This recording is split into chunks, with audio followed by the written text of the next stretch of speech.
Good morning students. Last lecture में हमने start किया था ट्रिग्नोमेट्री, जिसकी हमने 3.1 एक्सरसाइज की थी लास्ट लेक्चर में। तो अब हम अपना नेक्स्ट लेक्चर करते हैं स्टार्ट। नेक्स्ट लेक्चर में अपने पास जो टॉपिक आता है वो टॉपिक है trigonometrical functions. Trigonometrical functions of a real number. क्या हमारे पास भी trigonometrical functions of a real number. तो इसमें क्या था, जैसे हमने फर्स्ट एक्सरसाइज में किया था एंगल मेजर्स की थी रेडियन और डिग्री। तो उसमें क्या था, अभी रेडियन मेजर में एंगल कैसे निकालते हैं हम।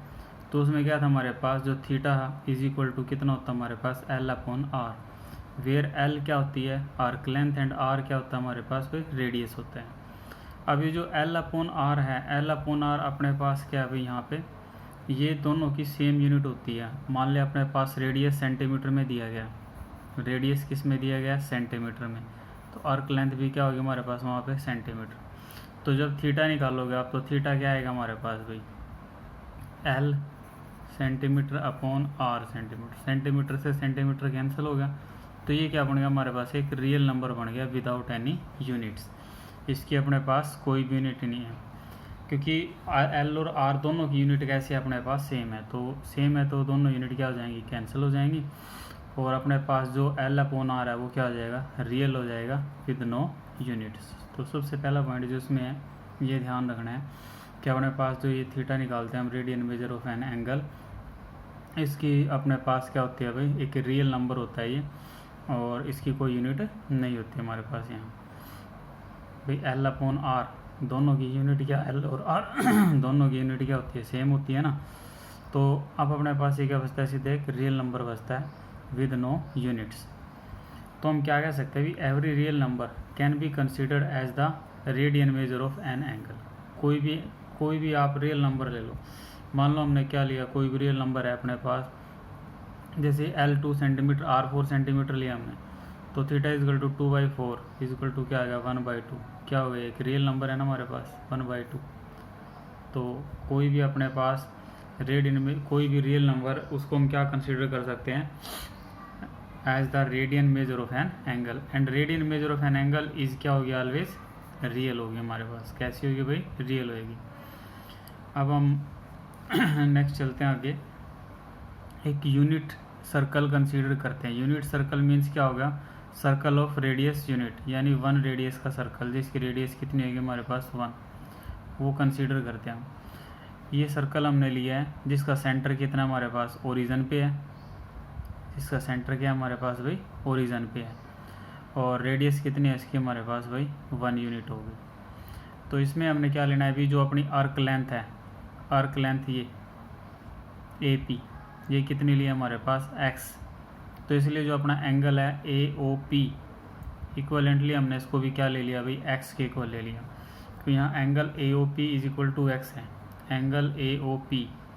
तो ये किसके इक्वलेंट होता है, लगभग किसके इक्वल होता है आर्क ए पी के, जो आर्क लेंथ हो ना जिसके साथ ये एंगल सबटेंड हुआ हमारे पास, जिसके साथ ये एंगल सबटेंड हुआ, तो उसको क्या कहते हैं हम भाई अपना एंगल ए ओ पी आ गया एक्स, और आर्क लेंथ होगी हमारे पास कितनी है भाई एक्स है। दोनों अप्रोक्सीमेटली क्या होते हैं हमारे पास इक्वलेंट ही होते हैं। अब इसमें क्या है हमारे पास ओ एम, जैसे अपने पास है ओ से एम, कि कोई पॉइंट पी लिया था ना हमने, पॉइंट पी से क्या था अपने पास भाई इस यूनिट सर्कल पर ये पॉइंट पी लिया था, पी से हमने परपेंडिकुलर ड्रा किया ओ ए पर। तो इसमें जो ओ एम है हमारे पास वो कितना है ए, और एम पी कितना है हमारे पास B.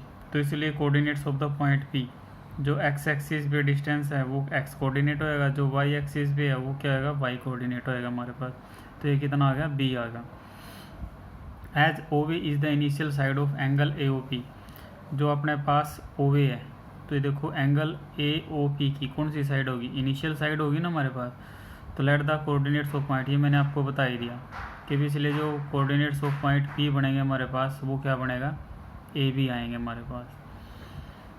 Then the cosine and sine function of the real number x are defined as. अब देखो हम क्या निकाल रहे हैं trigonometric functions of a real number निकाल रहे हैं। तो अब यहाँ पे बात आ जाती है कि भी cosine and sine function of the real number x, क्योंकि जो ये एक्स एंगल लिया था हमने, ये क्या हमारे पास एक रियल नंबर है भाई। अभी तो हमने यहाँ पे निकालना ना कि जो theta is equal to L upon R होता है, तो एक होता है हमारे पास रेडियन एंगल होता है ना, और ये क्या होता है भाई, रियल होता है। क्या होता है, रियल। तो अपना यही था, यहाँ पे देखो ये क्या है हमारे पास, थीटा अगर आप यहाँ से निकालते हो तो थीटा इज इक्वल टू कितना हो गया हमारे पास भाई, थीटा इज इक्वल टू ये आर्क लेंथ कितनी थी, एक्स ली थी, और रेडियस कितनी थी हमारे पास 1, तो थीटा कितना बनता है भाई यहाँ पे एक्स बनता है। और ये क्या आ गया हमारे पास, एक रियल नंबर आ गया। क्या आ गया भाई, रियल नंबर।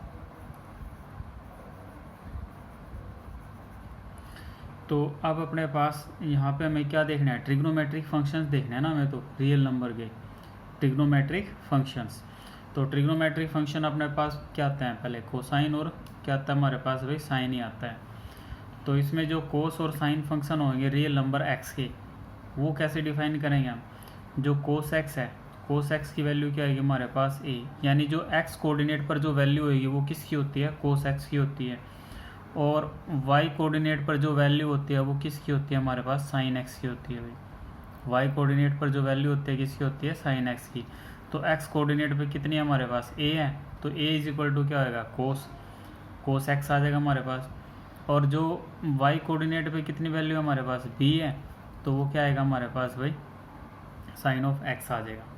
यानी अपने पास trigonometrical function of a real number x क्या बनाएंगे, cos x is equal to a, और भाई sine x is equal to क्या बनेगा, for all of x belongs to real number. यहाँ एक्स किससे बिलोंग कर रहा है भाई, रियल नंबर से बिलोंग करते हैं। तो मेन बात अपनी यही है, ये चीज़ क्लियर होनी चाहिए, तभी इस चीज़ का फ़ायदा है हमारे पास, trigonometric functions of a real number. तो रियल नंबर का आपको पता लग गया अभी, trigonometric functions of a real number. यहाँ पे जो अपने पास थीटा यानी रेडियन मेजर ऑफ एंगल है वो ऑलवेज क्या होता है, रियल होता है। क्योंकि यहाँ पर एल और आर की अपने पास क्या है भाई, सेम यूनिट होती है, तो इसीलिए वो जो अपने पास वैल्यू आएगी वो क्या आएगी, एक रियल नंबर के रूप में आएगी।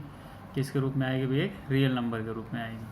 तो हमने फिर ये किया था कि भी एक यूनिट सर्कल कंसीडर कर लिया था, जिस पे हमने एक पॉइंट पी लिया, और आर्क लेंथ ए पी कितनी ली हमने अभी, एक्स ली है।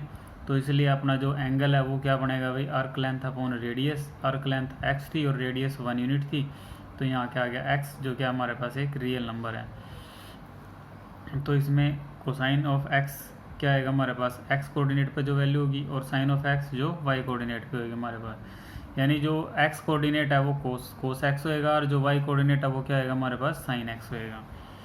अब आता है इसके बाद हमारे पास भाई values of trigonometrical functions, values of trigonometrical functions. तो यहाँ हम क्या लेके चलते हैं, अपने एक यूनिट सर्कल लेके चलते हैं भाई। क्या लेके चलते हैं, एक यूनिट सर्कल लिया हमने, जैसे अभी पहले डिफाइन किया था। यूनिट सर्कल मीन्स क्या होगा, सर्कल ऑफ रेडियस यूनिट, यानी 1 रेडियस का। तो अब इसमें जो सेंटर है इसका वो किस पे ले रहे हैं हम भाई, ओरिजिन पे सेंटर है हमारे पास। किस पे सेंटर है, ओरिजिन पे। एक पॉइंट पी लेते हैं हम इस पे यूनिट सर्कल पे। तो जो अपनी आर्क लेंथ ए पी है भाई, वो पॉइंट पी इस तरह से लिया हमने, क्योंकि जो आर्क लेंथ ए पी है ना हमारे पास कितनी है, एक्स है। तो अपना थीटा यहाँ भी क्या आएगा, वही है आर्क लेंथ अपॉन रेडियस। तो कितना बनना है हमारे पास भी, एक्स बनना है।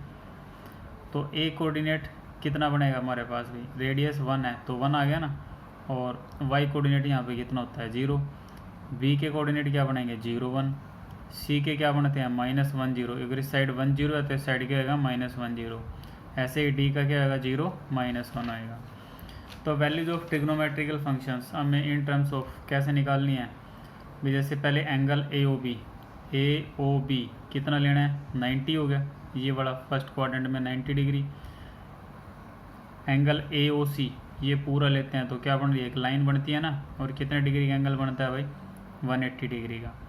फिर आता है एंगल ए ओ डी, ये वाला मतलब ये एंगल कितना बनेगा, 180 और प्लस 90 कितना हो जाएगा, 270। ये 90 डिग्री है हमारे पास भाई, ये 180 डिग्री है, और ये कितना है, 270 डिग्री। और जब एक कंप्लीट रिवोल्यूशन क्या हो जाता है हमारे पास, कंप्लीट रिवोल्यूशन हो जाता है, इसके एक पूरा चक्कर हो जाता है, तो कंप्लीट जो अपने पास राउंड है इसका कंप्लीट रिवोल्यूशन है वो कितना पड़ेगा हमारे पास भाई, 2 पाई यानी कि 360